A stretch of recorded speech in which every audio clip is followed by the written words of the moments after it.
और क्षत्रिय Republican council इसके लिए देश में और विदेश में काम कर रहा है। इसका मूल उद्देश्य है हमारे जो क्षत्रिय समाज में जो चेतना है, खासकर जो गौतम बुद्ध की जो शिक्षाएं हैं, जो हमारा प्राचीन इतिहास है वो एक है, यानी कि हमारे पुरख एक हैं, हमारी जो परंपरा है समन परंपरा वो एक है, और हमारी जो विरासत है वो एक है, और हमारा जो दुश्मन है वो भी एक है। तो हम अलग अलग न लड़के एक साथ मिलकर इस मुहिम में काम करें।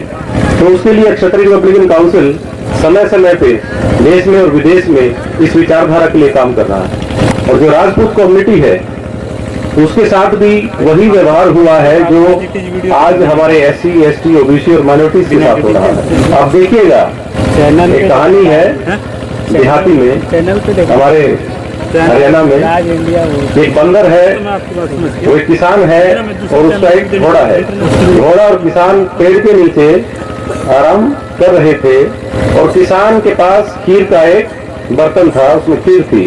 तो बंदर ने क्या किया कि उस खीर को खा के, किसान आराम से सो रहा था, और उस खीर को खा के जो हाथ है उस घोड़े के मुंह पे लगा दिए। तो जब किसान जागा तो उसने देखा पूरी खीर पे घोड़ा खा गया, तो उसने डंडे से उस घोड़े की खूब पिटाई की। तो वैसे ही इस व्यवस्था में हुआ कि जो हमारी गणतांत्रिक व्यवस्था थी उस व्यवस्था को धीरे धीरे डिटेरेट करके खत्म करके राजशाही व्यवस्था आई, और राजशाही व्यवस्था करके आज ये ब्राह्मण व्यवस्था है। इसमें जो कर्म है, जो कांड है, जो षड्यंत्र है, वो पंडा पूंजी वर्ग करता है और उसको नाम अक्षत्रिय का दे देता है, ठाकुरवाद का दे देता है, और उलट उसको पढ़ते हैं। और ऐसा इसलिए हो रहा है क्योंकि हम जो संघर्ष करने वाली जो कम्युनिटी है, आपस में कम्युनिकेशन नहीं है हमारा, हमें मालूम ही नहीं है कि हमारी जो समस्याएं हैं और आपकी जो समस्याएं हैं वो एक है।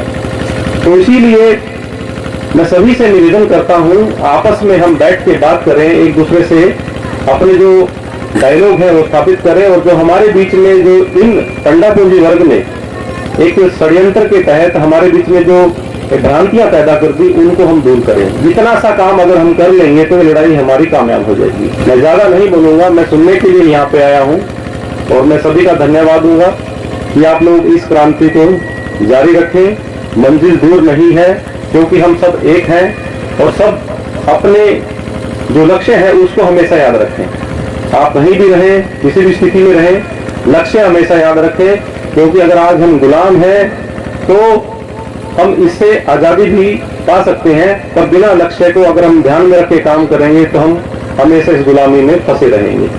आप सभी लोगों ने मुझे ध्यानपूर्वक सुना, उसके लिए बहुत बहुत धन्यवाद। समय दिया उसके लिए बहुत बहुत धन्यवाद। जय शाद्रम, नमो बुद्धाय।